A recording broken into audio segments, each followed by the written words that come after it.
ਜਦੋਂ ਗੱਲ Canada study visa ਦੀ ਹੁੰਦੀ ਹੈ ਨਾ ਤਾਂ ਅੱਜ ਕੱਲ ਅਸੀਂ ਦੇਖ ਰਹੇ ਹਾਂ ਸਟੂਡੈਂਟਸ ਦਾ ਇੱਕ ਸਵਾਲ ਆ ਰਿਹਾ ਕਿ ਸੋਸ਼ਲ ਮੀਡੀਆ ਤੇ ਅਸੀਂ ਲਗਾਤਾਰ ਕੁਝ ਇਸ ਤਰ੍ਹਾਂ ਦੀ ਨਿਊਜ਼ ਸੁਣ ਰਹੇ ਹਾਂ, ਦੇਖ ਰਹੇ ਹਾਂ, ਪੜ੍ਹ ਰਹੇ ਹਾਂ ਕਿ ਜਿਸ ਦੇ ਵਿੱਚ ਕਿਹਾ ਜਾ ਰਿਹਾ ਹੈ ਕਿ ਹੁਣ ਜਿਹੜੇ ਸਟੂਡੈਂਟ ਸਟੱਡੀ ਵੀਜ਼ਾ ਤੇ ਜਾ ਰਹੇ ਉਹਨਾਂ ਨੂੰ ਪੀਆਰ ਨਹੀਂ ਮਿਲੇਗੀ ਤਾਂ ਅੱਗੋਂ ਫਿਊਚਰ ਕੀ ਦੇਖੀਏ। ਸੋ ਇਸ ਦੇ ਵਿੱਚ ਆਖਿਰ ਸੱਚਾਈ ਕੀ ਹੈ, ਸਟੂਡੈਂਟਸ ਨੂੰ ਕਿਸ ਤਰੀਕੇ ਨਾਲ ਆਪਣਾ ਮਾਈਂਡਸੈਟ ਕਰਨਾ ਚਾਹੀਦਾ ਹੈ, ਕਿਸ ਤਰ੍ਹਾਂ ਦੇ ਕੋਰਸ ਸਿਲੈਕਸ਼ਨ ਦੇ ਨਾਲ ਅੱਗੇ ਵਧਣਾ ਚਾਹੀਦਾ ਹੈ, ਕਿਉਂਕਿ ਅੱਜ ਦੇ ਟਾਈਮ ਵਿੱਚ ਜਦੋਂ ਗੱਲ ਕੈਨੇਡਾ ਸਟੱਡੀ ਵੀਜ਼ਾ ਦੀ ਹੁੰਦੀ ਹੈ ਤਾਂ ਕੋਰਸ ਨੂੰ ਪ੍ਰੈਫਰੈਂਸ ਦੇਣਾ, ਕੋਰਸ ਸਹੀ ਢੰਗ ਨਾਲ चूज करना बहुत ही ज्यादा खास है। क्यों खास है इस उपर पूरी गल करांगे, पूरी इन्फॉर्मेशन तुहाडे नाल सांझी करनगे स्टडीज केयर अब्रॉड तो चंडीगढ़ ब्रांच हैड अनीता पंडराल जी साडे नाल ने। बहुत बहुत स्वागत है जी, Sat Shri Akal. Thank you. So Anita ji पहला तो एक क्लैरिटी जरूर दो, स्टूडेंट्स के सवाल ने तुहाडे कोल भी स्टूडेंट्स दे हुण इस गल नूं लैके जरूर सवाल आ रहे होने आखिर इस पिछे हुण सच्चाई की है, जिहड़ी इस तरह की कुछ स्टेटमेंट्स आ रहे हैं इन्हां नूं आपां ऑफिशियली मन्निया जाए या स्टूडेंट हुण अपना किवें दा माइंडसैट रखे, क्योंकि स्टूडेंट्स दे नाल पेरेंट्स के मन में भी कई सवाल आने लगे ने कि स्टडी वीज़ा ते जावांगे तो की अगों हुण पीआर नहीं मिलेगी। जरूर इस उपर पूरी जो सच्चाई है पूरी क्लैरिटी स्टूडेंट्स नूं दो जी। सो बहुत जायज़ सवाल है ये स्टूडेंट्स का। मैंने भी सोशल मीडिया पे और मे भी कुछ ट्विटर पे इस तरह की स्टेटमेंट देखी है जहाँ पे ये डिक्लेयर हुआ है कि अब जो स्टूडेंट्स हैं उनको पीआर नहीं मिलेगी।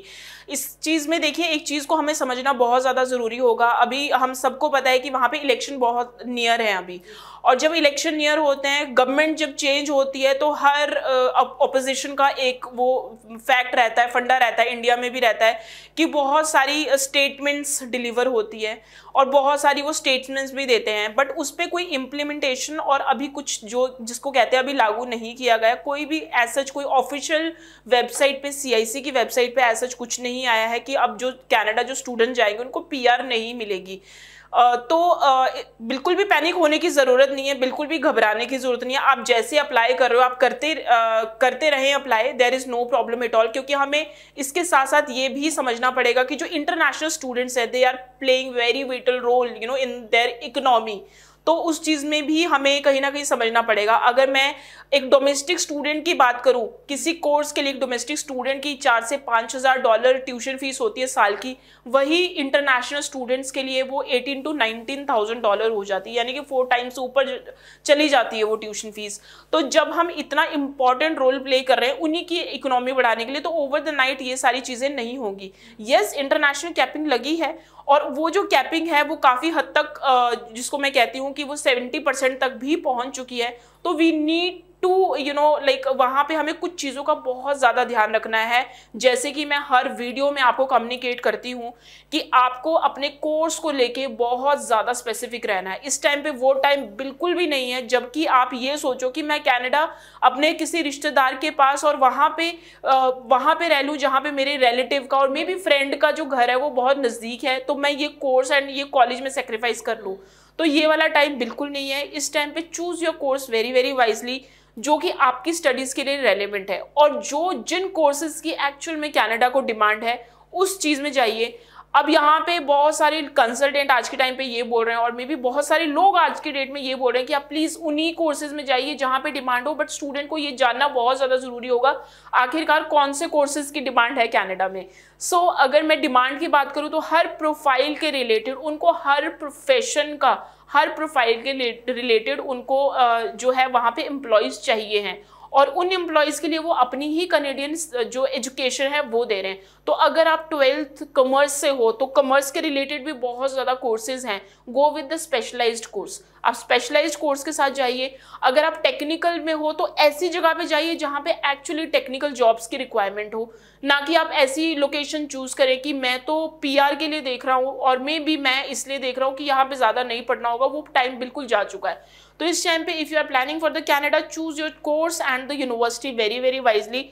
गो विद द यूनिवर्सिटीज़। अगर आपको यूनिवर्सिटी की ऑप्शन मिल रही है तो यूनिवर्सिटी चूज़ कीजिए।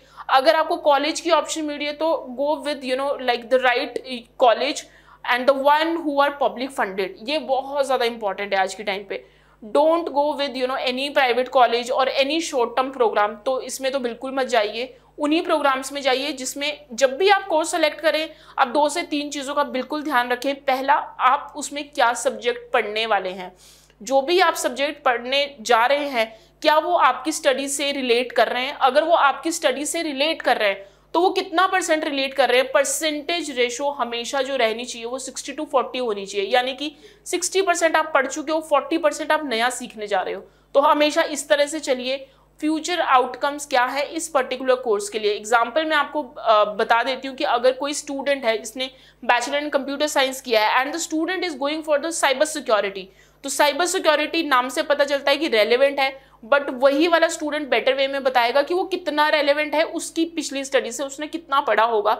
एंड द फ्यूचर आउटकम्स, उसके फ्यूचर आउटकम्स कनाडा में कितने हैं, अगर आप इंडिया वापस आते हो तो इंडिया में कितने हैं, या फिर किसी और कंट्री में वर्ल्ड वाइड उसके क्या रैंक की है। बिकॉज हाई कमीशन ऑफिसर आपको वहां पे इसी तरीके से देखा गया कि once you will come back to India तो आप अपनी डिग्री की वैल्यू अपनी कंट्री में क्या दोगे, तो we need to think from that perspective. बिल्कुल बिल्कुल। देखो अनीता जी ने ਜਿਹੜੀਆਂ ਵੀ ਗੱਲਾਂ ਸਮਝਾਈਆਂ ਨੇ ਸਟੂਡੈਂਟਸ ਨੂੰ ਹੁਣੇ ਆਪਣੇ ਮਾਈਂਡ ਵਿੱਚ ਰੱਖਣੀਆਂ ਹੀ ਪੈਣਗੀਆਂ, ਇਹਨਾਂ ਗੱਲਾਂ ਤੇ ਫੋਕਸ ਕਰਨਾ ਹੀ ਪਏਗਾ ਜੇਕਰ ਤੁਸੀਂ ਸਿੰਸੀਅਰਲੀ ਆਪਣੇ ਫਿਊਚਰ ਨੂੰ ਬ੍ਰਾਈਟ ਹੁੰਦਾ ਦੇਖਣਾ ਚਾਹੁੰਦੇ ਹੋ ਕੈਨੇਡਾ ਦੇ ਵਿੱਚ, ਤਾਂ ਚੰਗੀਆਂ ਆਪਸ਼ਨ ਸਾਨੂੰ ਸਿਲੈਕਟ ਕਰਨੀਆਂ ਹੀ ਪੈਣਗੀਆਂ।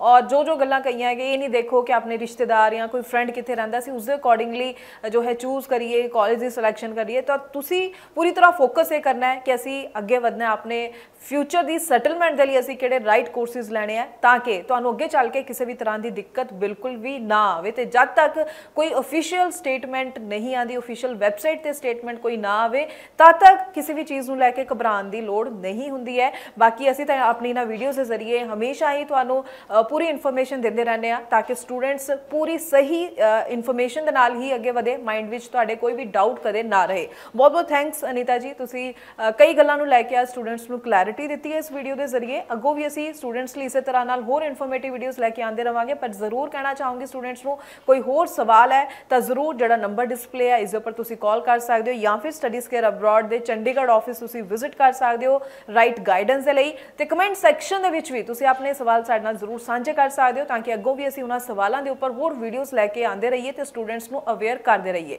ਬਹੁਤ ਬਹੁਤ ਥੈਂਕਸ ਜੀ। ਇਸੇ ਦੇ ਨਾਲ ਸਾਨੂੰ ਦਿਓ ਜੀ ਇਜਾਜ਼ਤ। Thank you so much. Thank you so much.